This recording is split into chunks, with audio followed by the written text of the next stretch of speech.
à Conakry. Bien. Mais il y a aussi un autre épisode ou bien une autre, disons, période de votre vie qui a accroché l'attention des observateurs. Vous n'étiez ni officier supérieur de l'armée, ni commissaire de police, ni administrateur civil, et on vous a placé à la tête de la Sûreté nationale. Oui.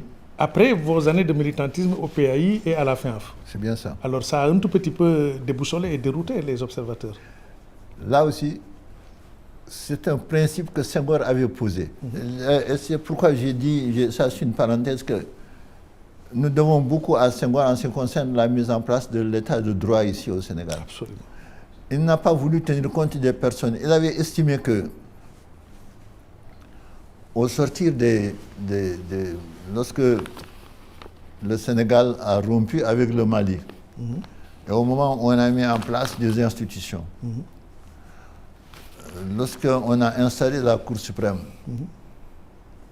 où il s'est vu pratiquement apostrophé par Isaac Foster. C'est pourquoi quand on dit indépendance, à l'installation de cette Cour suprême, où Senghor avait invité Siran, le président de Madagascar à l'ouverture, où il y avait donc toutes les autorités, lui, président de la République, Mamadou Dia, président du Conseil, Lamine Gueye, président de l'Assemblée nationale, et Siran, son hôte. Isaac Foster s'est adressé d'abord à lui en lui disant « Monsieur le Président de la République », pour montrer à quel point le pouvoir judiciaire devait être indépendant. Il lui dit « Monsieur le Président de la République, même nos erreurs s'imposeront à vous ».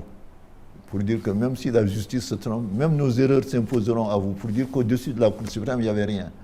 Et de dire au Président du Conseil, Monsieur le Président du Conseil, si vos arrêtés et vos décrets ne sont pas conformes à la loi, nous nous opposerons à leur promulgation. Et de se tourner vers le corps diplomatique en disant, messieurs, vous pouvez dire à ceux qui vous représentent qu'au Sénégal, on a une autorité indépendante. Bon, une justice indépendante. Une justice indépendante.